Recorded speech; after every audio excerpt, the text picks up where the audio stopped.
Hello and welcome to Indian Masterminds. I'm Muskan Khandelwal, and today I'm joined by SP Sambalpur, IPS Officer Mukesh Kumar Dhamu, widely respected for his outstanding work in Orissa's toughest regions like Sambalpur, Koraput, and Rourkela. He has been instrumental in restoring peace, harmony, and ensuring smooth and peaceful elections. He has also played a key role in providing top-notch security during the FIH Hockey World Cup 2023. With his innovative measures like visible fortification and cutting edge surveillance, he had redefined public safety. Stay with us as we uncover his remarkable journey and his vision for policing. Thank you Yes. so much, sir, for joining in Masterminds today. Thank you and thank you. So, firstly, I would like to know कि UPSC CSC कैसे? I'm especially 2013 batch IPS officer. Initially था कि I was active in student politics in college time, but due to some compulsion or there was no election ban in university in next 4 to 5 years when I was in university. Then I decided कि what next. Then I started preparation और luckily I got selected as well as काफी मेहनत and then भगवान का आशीर्वाद दोनों चीजें. तो आप जब 2013 में सबसे पहले आप एज अ प्रोबेशनर राउरकेला में आपको पोस्टिंग मिली थी, जो कि एक इंडस्ट्रियल एरिया है, काफी इंडस्ट्रियल चैलेंजेस और लॉ एंड ऑर्डर इश्यूज वहां रहते हैं. तो looking back now, how did those early days shape your leadership, और अभी जो आपका लीडरशिप स्टाइल है, अप्रोच है पुलिसिंग को लेके, तो स्टार्टिंग जब वहां से आपने की तो वो कैसे आपको शेप किया? हम देखो राउरकेला इंडस्ट्रियल टाउन है. राउरकेला स्टील प्लांट है. राइट. इनिशियल जब हमारा देश जब आजाद हुआ था फ्रीडम, उसके बाद कुछ डेवलपमेंट के लिए गवर्नमेंट का जो प्लानिंग हुआ था उसके इम्पोर्टेंट प्लानिंग पार्ट में इम्पोर्टेंट सबसे इम्पोर्टेंट है राउरकेला भिलाई वगैरह प्लांट. तो देन एक नया टाइप का शहर है जो आजादी के बाद बसा है स्पेशली. तो देन 1960 से लगभग या 55 से लेके लगभग 2000 तक वो ग्रोथ इंजन के रूप में काम किया है ये उड़ीसा. हम्म. बहुत सारा इंडस्ट्रियल एक्टिविटी वहां पे है. उसके बाद में एंसिलरी इंडस्ट्री स्टार्ट हुआ. टाउनशिप नया हुआ. वो एक डिफरेंट टाइप का टाउनशिप है और उसको छोटा भाषा में बोलते तो मिनी इंडिया बोलते हैं उसको. उसका रीजन ये है कि राउरकेला स्टील प्लांट में आपको स्किल और सेमी स्किल सभी टाइप की लोगों का जरूरत पड़ता है. तो पूरे इंडिया से टेक्निकल और लोग तो सब हर स्टेट से वहाँ पे लोग हैं इंजीनियर के रूप में, स्किल के रूप में, इंजीनियर्स के रूप में. तो एक प्लांट टाउनशिप है. प्लांट टाउनशिप के बाद में स्पेशली वो ट्राई मतलब बॉर्डर पे है उड़ीसा एंड झारखंड पे. तो इंडस्ट्रियल टाउन भी है. उसके बाद में वहाँ प्लांट सिटी भी है. उसका मेन प्लान जर्मन और रशियन लोगों ने मिलकर उसका प्लानिंग किया था. वो एक सिस्टमेटिक शहर है जहाँ 1970s में रिंग रोड का प्लान हुआ था. उसके अलावा झारखंड के टच में भी है वो, तो वहाँ क्रिमिनल एक्टिविटी भी बहुत है. उसके अलावा राउरकेला का एक कम्युनल हिस्ट्री रहा है 1960s में. अर्लियर वो एडिशनल एसपी रैंक डिस्ट्रिक्ट था. देन कम्युनल हिस्ट्री हुआ था, एक सीरीज था कि टाटा नगर, राउरकेला एंड संबलपुर. तो देन वहाँ एसपी पोस्ट क्रिएट किया हुआ. तो एक चैलेंजिंग डिस्ट्रिक्ट है हर रूप में. इंडस्ट्रियल टाउन है, माइनिंग एक्टिविटीज है, प्लांट सिटी है, कम्युनल इशू है, क्राइम प्रोन इशू है. एंड तो उस प्रोबेशन टाइम में डिफरेंट टाइप का एक्सपीरियंस सीखने को मिला जो बाद में मेरे पर्सनालिटी के रूप में भी एज ए अपने व्यक्तित्व में सीखने में, पुलिसिंग में. अर्बन पुलिसिंग भी है क्योंकि राउरकेला एक इम्पोर्टेंट सिटी है उड़ीसा का. राइट. तो हर चीज का मिक्सचर था उसमें. तो जो प्रोबेशन टाइम में जितना ऑब्जर्वेशन होता है, लर्निंग होता है, अच्छा ऑब्जर्वेशन हुआ, अच्छा लर्निंग हुआ, उससे सीखने को मिला. कुछ महीने पहले एक जो मदर थी जो छत्तीसगढ़ की थी, वो उड़ीसा आई हुई थी और अपने बच्चे को वो हॉस्पिटल बेड से उनको उसको कोई उठा के ले गया था, संबलपुर में ही. तो then she directly approached you. आपका फर्स्ट रिएक्शन क्या था? क्या आपने ऐसे स्टेप्स लिए कुछ स्टार्टिंग के कुछ घंटों में? वो मैडम एक डिफरेंट टाइप का केस था कि बेसिकली वो छत्तीसगढ़ से थी वो महिला. हाँ. और संबलपुर में एक बुर्ला मेडिकल कॉलेज है. तो संबलपुर नजदीक है थोड़ा छत्तीसगढ़ के. तो बहुत सारा मेडिकल फैसिलिटीज के लिए यहाँ लोग आते हैं. एक लेडी थी, उनका बहुत छोटा बच्चा था, वो इलाज के लिए आए थे. उन्होंने किसी ने उनका बच्चे को चोरी कर लिया. इमीडिएटली उन्होंने पुलिस को इन्फॉर्म किया।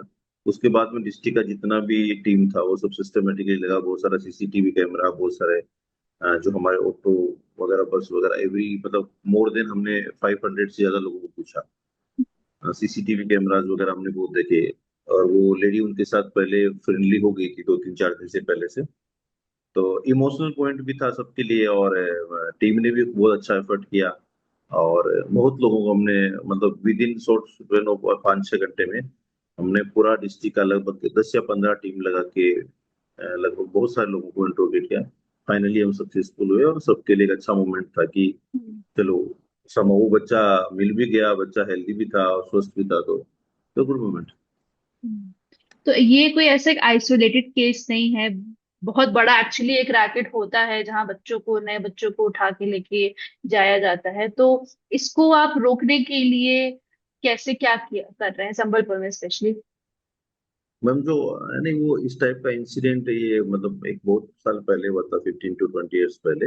उसके बाद में ये रिसेंटली ये, और उसके बाद हमने रायपुर वगैरह में कुछ केसेस पता किए।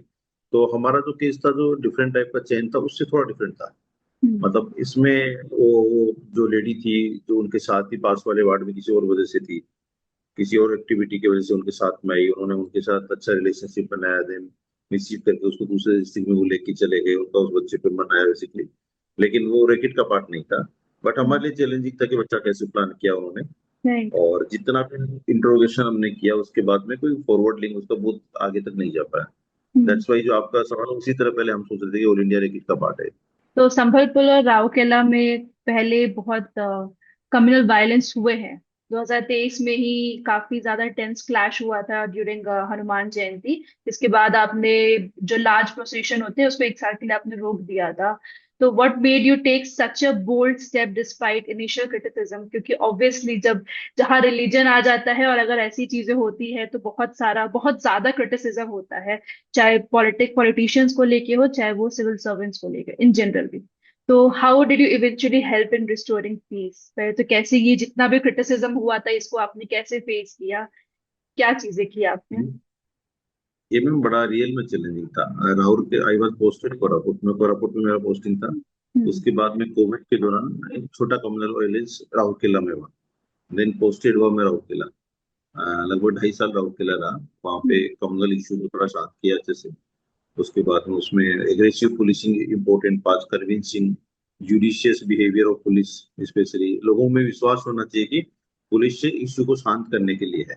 किसी का फेवर पुलिस ले रहा है, पुलिस इज ट्रस्ट वर्दी है, उनका जिम्मेदारी ज्यादा है, वो समझ रहे हैं। दूसरा और इम्पोर्टेंट है कि सोसाइटी में आपको कन्विंसिंग पावर कितना है। कन्विंसिंग पावर के लिए दो चीजें इंपॉर्टेंट है, आप रियल में कितना कन्विंस कर पाते हो, एक्शन में कितना दिखा पाते हो। Hmm. Every person wants your action. Specially जो जो जिस टाइप की भी क्रिमिनल एक्टिविटी होती है और कम्युनल इशू है, वो हम मेरे हिसाब से हमारे देश में कुछ चैलेंजिंग है, राइट। क्योंकि वो पूरे पूरे डिस्ट्रिक्ट की, समटाइम पूरे स्टेट की स्टेबिलिटी को डिस्टर्ब करता है। तो 2023 में जो संबलपुर में इशू हुआ था, वो उसमें एक व्यक्ति की डेथ भी हो गई थी। तो उसमें संबलपुर में लगभग 15 से 20 दिन कर्फ्यू रहा, इंटरनेट बंद रहा, लोगों की इकोनॉमिक एक्टिविटीज बंद रही। एक एक टाइप की रिलीजियस एनिमिटी डेवलप हुई उनमें, बहुत सारे लोग अरेस्ट हुए। देन उसके बाद में एक स्ट्रॉन्ग डिसीजन लिया गया कि नेक्स्ट 1 ईयर में किसी भी तरह का लार्ज रिलीजियस प्रोसेशन अलाउड नहीं होगा। ये डिस्ट्रिक्ट एडमिनिस्ट्रेशन बहुत ही बोल्ड, स्पेशली उसमें मेरा ही डिसीजन था वो। बट इनिशियली उसका विरोध हुआ, और सम बहुत ज्यादा हुआ, मतलब इनडायरेक्ट उसका काफी ज्यादा हो गया, ऐसा कैसे हो सकता है कि, तो इट इज पॉसिबल कैसे है ये। तो मेरा उसमें उनके साथ पहले, जैसे पीस कमेटी होता है, उसमें बहुत लॉजिकल कंक्लूजन के साथ उनके लगभग 1.5 घंटे तक मेरा उनके साथ आर्ग्यूमेंट चला बहुत सारा। जो आप बता रहे हैं, इसीलिए बता रहा हूँ, उससे बड़ा चैलेंजिंग, क्योंकि उसमें इतना इमोशनल पार्ट है कि किसी बोथ रिलीजन का 1 ईयर तक नहीं होना, क्योंकि नेक्स्ट ईयर बाद इलेक्शन ईयर है। और हम ये जानते थे कि किसी भी तरीके से अगर ये होता है तो उसमें बहुत सारे एंटी सोशल हैं जिनका पर्सनल बेनिफिट है। उससे रिलीजियस पोलराइजेशन बढ़ सकता है, एनिमिटी बढ़ सकती है, स्टेट डिफिकल्ट में आ सकता है, हमारा डिस्ट्रिक्ट डिफिकल्टी में आ सकता है, ऑलरेडी वहां पे हो चुका है। Then there will be big question mark. तो देन हमने स्टार्ट किया, लोगों में बहुत सारा पीस कमेटी हुआ, देन वोट आर्ग्यूमेंट हमारे बीच में एक्सचेंज हुए, कन्विंसिंग पावर उनका भी रहा, हमारा भी रहा। फाइनली वो कन्विंस, उसमें सबसे इंपॉर्टेंट कन्विंसिंग पावर ये है कि उसमें हमने लोगों को ये विश्वास दिलाने में हम कामयाब हुए, स्पेशली कि संबलपुर का जो ओवरऑल जो स्ट्रक्चर है हमारे लिए वो इम्पोर्टेंट है। हम्म। हम एवरी फेस्टिवल, हम कोई भी फेस्टिवल है, कोई भी प्रोसेसन है, तब हम अच्छे से एंजॉय कर पाते हैं जब उसमें हमारे टाइम में किसी भी तरह की नेगेटिविटी या एनिमिटी या इल फीलिंग हमारे पास एक रीजन को दूसरे रीजन को नहीं है। रिसेंटली ये इंसिडेंट हुआ है, इससे आप लोग बाहर नहीं आ पाए हैं, और फिर इसको आप अगर अगेन इसको करेंगे तो पहले रिस्टोरेशन जरूरी है। तो देर वहां से बहुत स्ट्रॉन्ग थे, बोले सर हम करके भी तो करवा सकते हैं ना। तो मैंने कहा उसमें दो इम्पोर्टेंट है कि हम छोटा सा भी कुछ क्राइम होता है, हम चाहते हैं कि उसको पनिशमेंट मिले। हम चाहते हैं कि अगर हमारा बाइक चोरी हुआ है, हमारे घर पर डकैती हुआ है, तो भी हम पनिशमेंट चाहते हैं। ये जो पूरे शहर का जो एक हार्मनी का स्ट्रक्चर है, इसको किसी ने डिस्टर्ब करने का कोशिश किया, और इनमें से किसी को भी फील नहीं हो पा रहा है फ्यूचर में भी वो कर सकते हैं। तो हम्म। समहाउ हमने एग्रेसिव पुलिसिंग किया, हमने स्टैंड लिया। They also try to different political pressure, different media statement, but we हमने हमारे जो डिसीजन है उस पर स्टिक रहा। देन हर समाज में कुछ अच्छे लोग होते हैं, दे अप्रिशिएटेड ने जो स्टेप को। देन 1 ईयर तक उसको वॉच किया कि उसमें क्या डिफरेंस है। उस 1 ईयर में हमने बहुत एग्रेसिवली पुलिसिंग स्टार्ट किया, न्यूट्रल बिहेवियर दिखाया, हमको किसी चीज से कोई मतलब नहीं। वी आर, हमारे लिए जो संबलपुर इम्पोर्टेंट है, संबलपुर की हम्म। पीस पीस के लिए मैं किसी भी चीज के लिए कॉम्प्रोमाइज नहीं करूंगा। देन पीपुल अप्रिशिएट इट, और वो एक फिर इस तरह एक हिस्ट्री बन गया कि हाँ यस ऐसा भी हो सकता है। और बाद में उसको डिफरेंट अलग अलग डिस्ट्रिक्ट है उसमें भी डिमांड हुआ कि यस इतना पीसफुल क्यों नहीं हो सकता। क्योंकि आपको अगर सेलिब्रेशन करना है तो सेलिब्रेशन में हम किसी भी चीज का अच्छा है, बट सेलिब्रेशन का फर्स्ट थिंग यही है कि आपको सेलिब्रेशन में इंजॉय होना चाहिए, हार्मनी होना चाहिए, एनिमिटी नहीं। एनिमिटी के साथ अगर आप किसी भी टाइप का इंजॉयमेंट है, सेलिब्रेशन है, तो मैं तो उसको परमिट नहीं करता हूँ। तो वो देन बाद में स्टी बन गया। दैट वाज मतलब अच्छा डिसीजन था, बहुत स्ट्रॉन्ग था, बहुत तकलीफ हुई। 2 साल तक हम उसमें बहुत मेहनत की, अभी भी कर रहे हैं, बट हम्म। वो सेटिस्फैक्ट्री है। और गवर्नमेंट ने अप्रिशिएट किया, वहाँ बाद में लोकल पब्लिक ने अप्रिशिएट किया, पॉलिटिशियन ने अप्रिशिएट किया। तो गुड डिसीजन।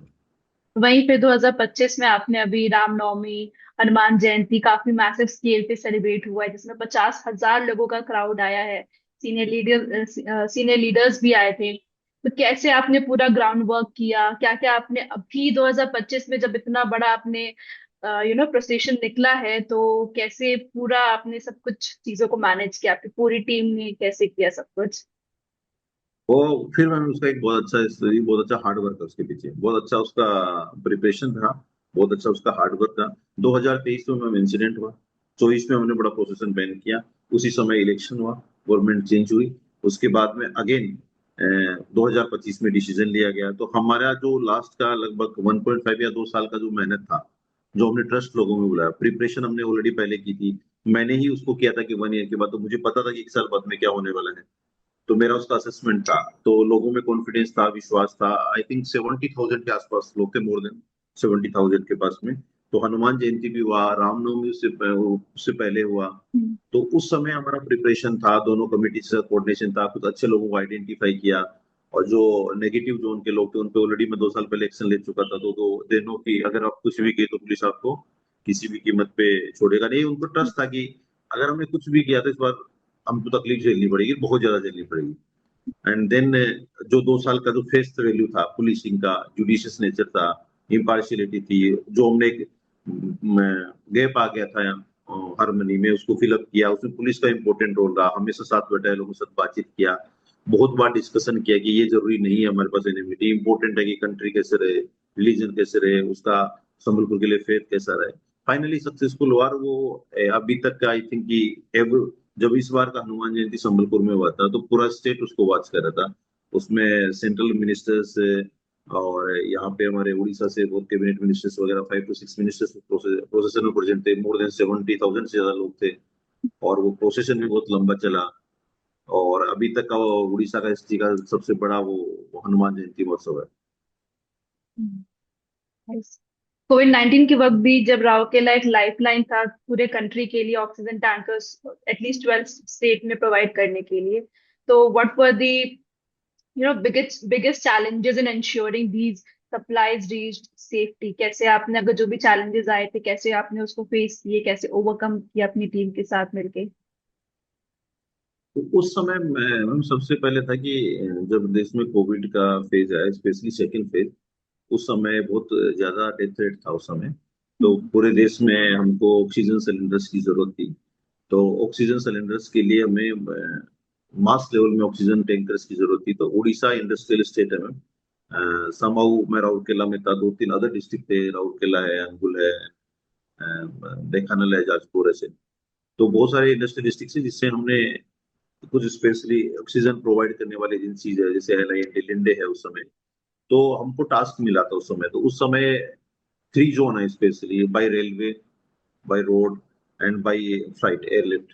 ये- चारों तरीके से, तो तीनों चारों तरीके से हमारे पास में मोर देन 700 टैंकर्स थे। तो उस समय 12 स्टेट में सेंड किए गए थे, दिल्ली, पंजाब, साउथ इंडिया में तेलंगाना वगैरह, उत्तर प्रदेश वगैरह।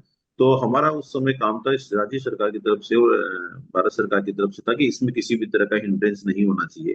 तो ट्रक ड्राइवर्स का वो तकलीफ था उसमें, तो ड्राइवर्स अरेंज करना, एस्कॉर्ट देके उसको स्टेट तक, बॉर्डर तक लेके जाना, कन्विंस करना वहां पे उसको किसी भी तरह का हिंड्रेंस नहीं होना। फिर उस समय सारे स्टेट का प्रेशर था, पहुंच नहीं पा रहा है, देन रेलवे के साथ भी कॉन्टेक्ट करना। तो एज ए नोडल ऑफिसर के रूप में वो काम करने में अच्छा लगा।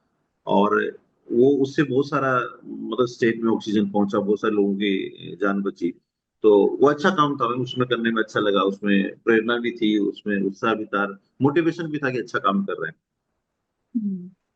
2023 में राउरकेला में मेंस हॉकी वर्ल्ड कप हुआ था, जिसमें 20 इंटरनेशनल मैचेस हुए थे। 50,000 से ज्यादा स्पेक्टेटर्स डेली आते थे। तो कैसे, how did you and your team manage security, traffic, crowd control, सब कुछ? 2018 18 या 19 में उड़ीसा में हॉकी वर्ल्ड कप हुआ पहले। उससे पहले भी हुआ था, वो कलिंगा स्टेडियम में हुआ था, भुवनेश्वर में, एक ही वेन्यू था। देन उड़ीसा हॉकी के लिए बहुत फेमस है, स्पेशली सुंदरगढ़ डिस्ट्रिक्ट, जहाँ से इंडियन नेशनल जो टीम है उसमें मेन और वुमेन दोनों टीम में तीन और चार प्लेयर रहते हैं नॉर्मली। और उस समय हॉकी फेडरेशन में दिलीप तिर्की साहब है, उनका भी स्पेशली बड़ा कंट्रीब्यूशन था, उड़ीसा गवर्नमेंट का। देन वहाँ एक डिसीजन लिया गया कि राउरकेला जो सुंदरगढ़ डिस्ट्रिक्ट का पार्ट है, तो सुंदरगढ़ हॉकी प्लेयर्स का जर्नी रहा है। तो वहां से जैसे माइकल किंडो साहब, दिलीप तिर्की साहब वगैरह वहां से जो इंडियन हॉकी को रिप्रेजेंट किए। देन एक नया डिसीजन लिया गया कि क्यों ना उड़ीसा में स्पोर्ट्स एक्टिविटी को आगे लाया जाए। उससे पहले तक हरियाणा स्पोर्ट्स एक्टिविटीज में बहुत आगे था। देन उड़ीसा गवर्नमेंट ने डिसीजन लिया, उड़ीसा गवर्नमेंट उसमें हॉकी टीम को स्पॉन्सर भी कर रहा था, इंडिया को। देन वो एक नया डिसीजन आया कि एक नया स्टेडियम राउरकेला में प्रिपेयर किया जाए, बट टाइम ड्यूरेशन बहुत लेट कम था। तो अगर नॉर्मली सेकेंड टाइम किसी स्टेट को अगेन हॉकी वर्ल्ड कप करवाना, उसमें एक वेन्यू, एक नया राउरकेला ऐड करना। तो वो जब राउरकेला से हॉकी का वेन्यू तैयार हुआ कि इस बार हॉकी वर्ल्ड कप होगा, वो दो जगह होगा, एक भुवनेश्वर में, दूसरा राउरकेला में। तो उसके लिए साइट सिलेक्शन होना, फिर वो कंस्ट्रक्शन का काम करवाना, कंस्ट्रक्शन को फॉलो करना कंटिन्यू। वो वर्ल्ड का लार्जेस्ट स्टेडियम है और लगभग 13 से 14 महीने में वो बन के तैयार हुआ। तो उसके लॉजिस्टिक्स है, उसका बाउंड्रीज है, वो ठीक से काम करे। उसके बाद पार्किंग की जगह डिसाइड करना, कौन से रोड से आना। तो पूरा स्टेडियम 13-14 मंथ्स में जाके बना। स्टेट मैकेनिज्म ने, सेंट्रल गवर्नमेंट ने बहुत सारा अपना मैकेनिज्म वहाँ काम किया। दिन जब वो स्टेडियम था, वो लगभग हमारे पास 15 जनवरी से मैम हमारा वर्ल्ड कप स्टार्ट हुआ था। हमारा स्टेडियम फुली फंक्शन हुआ लगभग 7 से 8 तारीख के आसपास, जनवरी में। तो स्टेडियम वर्ल्ड कप इवेंट से जस्ट 5-7 दिन पहले प्रिपेयर होना, उसका 5 जनवरी को उसका इनोग्रेशन हुआ। उससे पहले कोई एक्सपीरियंस नहीं है, टीयर 3 सिटी है, जो हमारा उड़ीसा का कैपिटल भुवनेश्वर, उससे लगभग 400 किलोमीटर दूर है, रांची से भी 400 किलोमीटर दूर है। दिल्ली वगैरह मेट्रो सिटी नहीं है। उसके बाद भुवनेश्वर भी सेकंड देन कैपिटल नहीं है। देन एक छोटे शहर में वर्ल्ड कप जैसा इवेंट करवाना, फिर वहाँ होटल्स है, इंटरनेशनल प्लेयर्स आ रहे हैं। उस समय तक लकीली हमारे पास राउरकेला में बहुत ज्यादा सीसीटीवी कैमरा नहीं था, 34-60 कैमरा था। हमने एक बहुत अच्छा प्रोजेक्ट किया था, बट वो नहीं हो पाया था। तो इंटरनेशनल प्लेयर्स आ रहे हैं, उनकी सेफ्टी सिक्योरिटी, उनका रहने का, उनका मूवमेंट, उनका टीम। उसी साल राउरकेला में फिर एयरपोर्ट का इनोग्रेशन हुआ अगेन, लेकिन नाइट लैंडिंग फैसिलिटी नहीं थी। देन झारसुगुड़ा पास में, वहां से प्लेयर्स को 80 या लगभग 120 किलोमीटर उनको एस्कॉर्ट करके व्हीकल से लाना, कोई कंटिन्यू उनको। और 44 टोटल मैचेस थे, उसमें से 24 मैचेस भुवनेश्वर में हुए, 20 मैच राउरकेला में हुए। स्टेडियम कैपेसिटी था। उसी समय स्टेट गवर्नमेंट ने राउरकेला फेस्ट के नाम से एक कल्चरल प्रोग्राम ऑर्गेनाइज करवाया था, जिसमें आपके बड़े बड़े प्लेयर है, सोनू निगम साहब वगैरह हैं, ये बहुत सारे लोग उसमें आए थे। और चक दे इंडिया के जो हमारे सुखविंदर साहब थे, वो लोग भी आए, तो कंटिन्यू 9 डेज तक था। तो सिटी में एक सेलिब्रेशन था, इसमें से लगभग 25,000 लोग मैच देखने आ रहे थे, बाकी 20,000 के आसपास लोग कल्चरल इवेंट देखने आ रहे थे। तो कंटिन्यू 15 या 16 डेज तक कंटिन्यू शहर में एनी टाइम आपके पास 60-70,000 लोग मूवमेंट कर रहे हैं कंटिन्यू 16। तो अच्छा इवेंट था। सीनियर ऑफिसर भुवनेश्वर में थे, बट मैं एज एसपी, मतलब जूनियर ऑफिसर होने के नाते डीआईजी सर भी बहुत अच्छे से मैनेज किए, उसका अच्छा अप्रिशिएशन हुआ। क्योंकि उसमें एक अच्छा काम हुआ था, जब स्टेडियम जब बन रहा था तभी हम हमारा बहुत सारा इनपुट दे चुके थे कि कहाँ पार्किंग हुआ, गेट कैसे होगा इजीली, तो हम आइडेंटिफाई अच्छा कर पाए। तो वो इतना अच्छा इवेंट था कि उसमें आप घर से निकलने से 20 मिनट्स के अंदर आप मैच में पहुंच सकते हैं, और मैच फिनिश होने के बाद में आप 15 से 17 मिनट में अपने घर पे पहुंच पा रहे हैं। तो उस चीज को बहुत अप्रिशिएट किया गया। और छोटी टियर 3 सिटी में नॉर्मली अगर बड़ा कोई जैसे कैपिटल में होता है तो वहाँ बहुत सारे सीनियर ऑफिसर का आपके पास गाइडेंस रहता है। तो यहाँ से आपको मैक्सिमम डिसीजन सेफ्टी सिक्योरिटी खुद ही लेने पड़े, जिसमें सीसीटीवी कैमरा नहीं है आपके पास में। हम्म। तो आप इंटरनेशनल प्लेयर्स आपके पास आ रहे हैं, तो किसी भी टाइप का उनके साथ अगर किसी भी टाइप का मिसबिहेव होता है या अगर उनके पास कुछ होता है तो देन वो इशू इंटरनेशनल इशू बनता है, एम्बेसी में जाता है। तो चैलेंजिंग था, बट समहाउ अच्छा रहा, अप्रिशिएटेड रहा। और FIH, international hockey federation, Odisha government, सब तरह से अप्रिशिएशन मिला। Good good experience. वाह, दैट्स वेरी नाइस। जब आप कोरापुट में थे तो you led one of India's largest anti narcotics operation. आपने 60,000 किलोग्राम कैनबीज सीज किया था एक साल में। So, how did you motivate your force to take such a risky operation in a Naxal affected area? And what impact did it have on the district? Koraput में उड़ीसा का नक्सल affected district था। जब मेरा पोस्टिंग हुआ 2020 में, 2020 में जब मेरा पोस्टिंग हुआ था, कोविड उस के समय समय। तक, कोविड के समय, उस समय तक उड़ीसा पुलिस काफी डोमिनेट कर चुका था। एक नक्सल एक्टिविटीज कंटिन्यू थी वहां पे, but hmm. Upper hand was police, police का अपर हैंड था। तो नक्सल एक्टिविटीज के लिए बहुत सारा फिनांस होता है, स्पेशली एनडीपीएस गांजा कल्टीवेशन का। उनके थ्रू उनको कुछ पैसा मिलता है, उससे उनका ऑर्गेनाइजेशन स्ट्रांग होता है। तो हम थोड़ा अपर हैंड, ऑलरेडी पुलिस अच्छा खासा कमांड पे आ चुके थे, हमसे पहले कुछ ऑफिसर थे, उन्होंने अच्छा काम किए थे, सीनियर आईपीएस ऑफिसर। उन्होंने इस पे लेके स्पेशली नक्सली जो एक कंटिन्यू प्रोसेस है जो 2004 से स्टार्ट हुआ था वहाँ पे। देन बहुत सारा वहाँ का यूथ था, जिसमें इसमें आपके पास में लालच बहुत है, क्योंकि वो वहां से निकलता है, देन उसके बाद में दिल्ली तक पहुंचते पहुंचते उसमें प्रॉफिट बहुत है। तो बहुत सारा यूथ था, उसमें प्रॉफिट था। फिर नक्सल एरिया में होता था तो नॉर्मल पुलिसिंग वहां जाता नहीं था, दिन उनके नाइट का मूवमेंट रहता था। फिर इंटर स्टेट बॉर्डर इधर हमारा छत्तीसगढ़ बॉर्डर लगता था। कोरापुट में मैम थोड़ा दो स्टेट का बॉर्डर लगता है, एक हमारा छत्तीसगढ़ है, दूसरा हमारा आंध्र प्रदेश है स्पेशली। हम्म। तो दोनों तरफ एनएच है, तो वहाँ आंध्र प्रदेश से, छत्तीसगढ़ से होकर दिल्ली रायपुर वाला एरिया साथ था। तो देन हमने डिसाइड किया कि इस चीज के लिए हमारे यूथ को इससे डाइवर्ट किया जाए। तो उससे पहले आंध्रा नंबर 1 पे हुआ करता था मैम। आंध्रा का नंबर 1 सीजन था, उड़ीसा का नंबर 2 था। लेकिन हमने अच्छा सा बहुत सिस्टमेटिकली टीम बनाया, उस एरिया में प्लान किए, सोर्स डेवलपमेंट किए, कुछ पुलिस ऑफिसर जूनियर लेवल पे उसमें शामिल थे हमारा, फोर्स वगैरह के। उनको खुद को अरेस्ट किया, उनको कुछ लोगों को हमने नौकरी से डिसमिस किया, और एक स्मॉल टीम बनाया जो इसी के लिए डेडिकेटेड रहा। दिन फिर 1 ईयर में हमने लगभग 411 एक्यूज लोगों को अरेस्ट किया था एक ही साल में। और 182 4 व्हीलर, मतलब जब 200 व्हीकल्स हमने सीज किए थे लगभग। और 15 के आसपास हमने बड़े ट्रक सीज किए थे। कुल मिला के 60,000 हमने एनडीपीएस सीज किया था। एंड उसके अलावा 400 से ज्यादा एक्यूज हैं, उसके बाद 200 से ज्यादा व्हीकल हैं। तो वो एक अच्छा सा वहाँ उस पर इम्पेक्ट पड़ा उसका। और उसकी वजह से वो एक ब्रेक चेन हो गया उनका, और ये पुलिस को ये महसूस हुआ कि ये नस हम इन पे भी एक्शन कर सकते हैं अच्छे से। और उड़ीसा पुलिस जो हेडक्वार्टर है, सीनियर ऑफिसर्स, उन्होंने भी अच्छा सपोर्ट किया कि यार अच्छा काम कर रहे हो, करते रहो।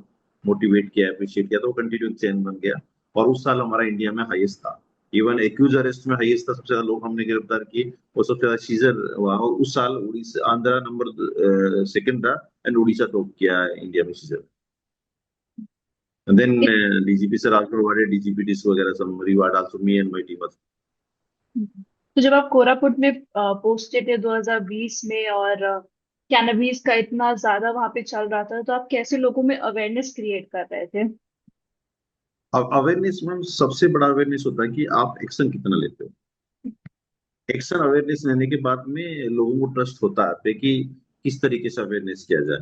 तो फिर जो इसको जब तक ये लीगलाइज नहीं होता है एनडीपीएस कल्टीवेशन, वहाँ के यूथ लोगों में, गांव में हम गए, पंचायत लेवल पे मीटिंग की, इसके इम्पैक्ट बताया कि अगर आप इसमें क्रिमिनल एक्टिविटी में आते हो तो कितना डेंजरस। उससे पहले पुलिस का उस लेवल पे एक्शन नहीं था, तो लोगों में अवेयरनेस नहीं थी कि कितना डेंजरस इसका क्रिमिनल एस्पेक्ट है, तुम्हारी सोशल लाइफ को कैसे वो खराब करेगा, क्रिमिनल्स के रूप में करेगा, कोर्ट में परेशानी होगी आपको, then you will be in the criminal list, future में तुमको कितना साल जेल में रहना सकता है। यूथ को फिर मोटिवेट किया, देन डिफरेंट अदर एक्टिविटीज है जो डेवलपमेंट एक्टिविटीज है, उसमें उनको एंगेज किया। कॉन्ट्रेक्टरशिप वगैरह है जो डेवलपमेंट काम होता है, स्कूल का कंस्ट्रक्शन काम है जो गवर्नमेंट के ऑफिशियल काम है, उससे एक अच्छा इम्पेक्ट पड़ा। और जब एक्शन हुआ तो लोगों को समझ में आ गया कि ये बड़ा क्रिमिनल एक्ट है, तो हम इसमें नहीं जाते।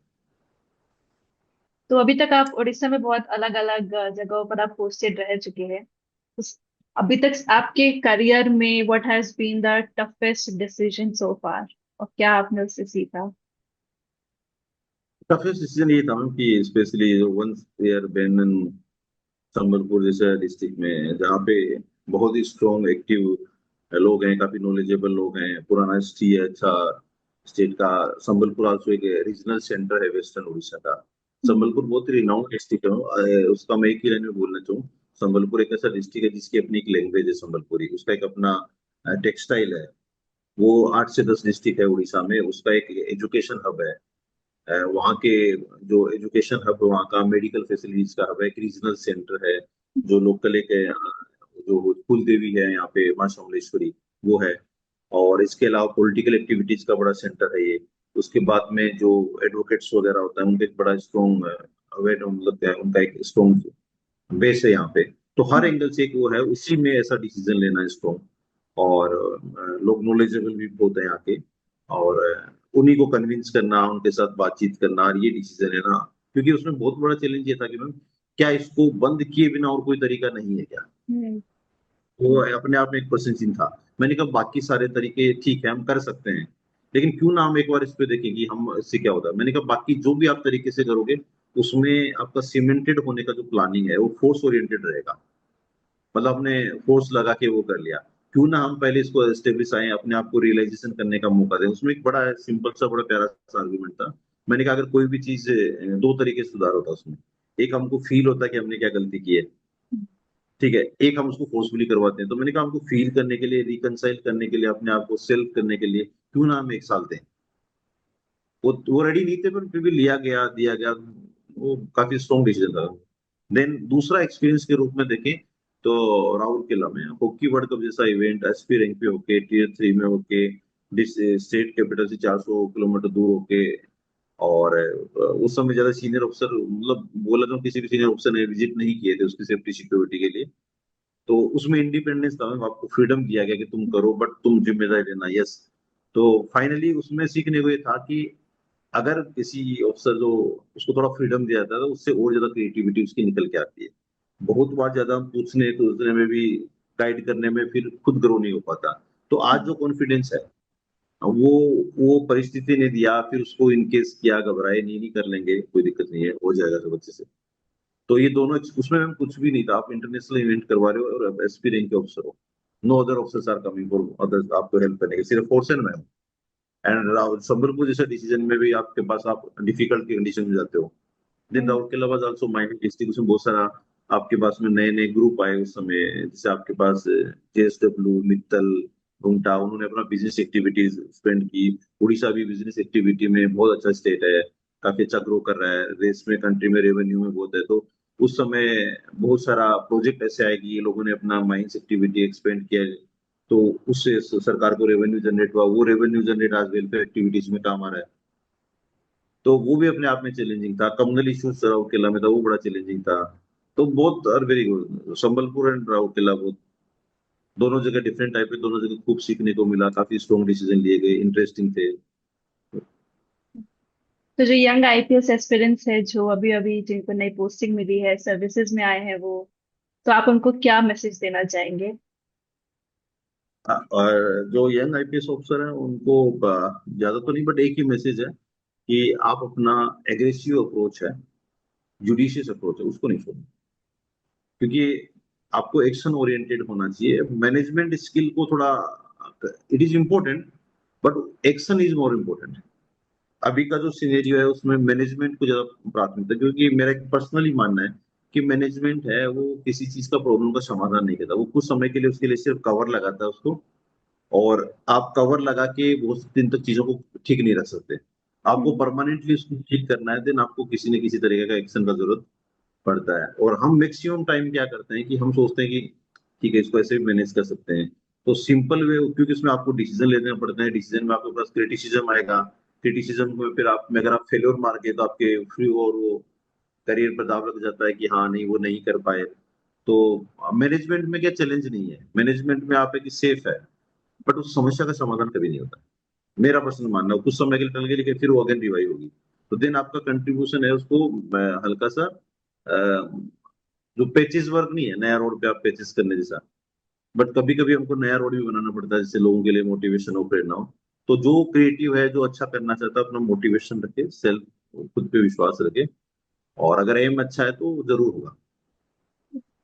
Okay, thank you so much, sir, for giving your time. This has been a great conversation. आपने काफी अच्छा काम किया है उड़ीसा में अब तक, एंड वी होप जी कि मैम। आप इस काम को ऐसे ही आगे बढ़ाते रहें। जी। Thank you so much, sir. Thank you.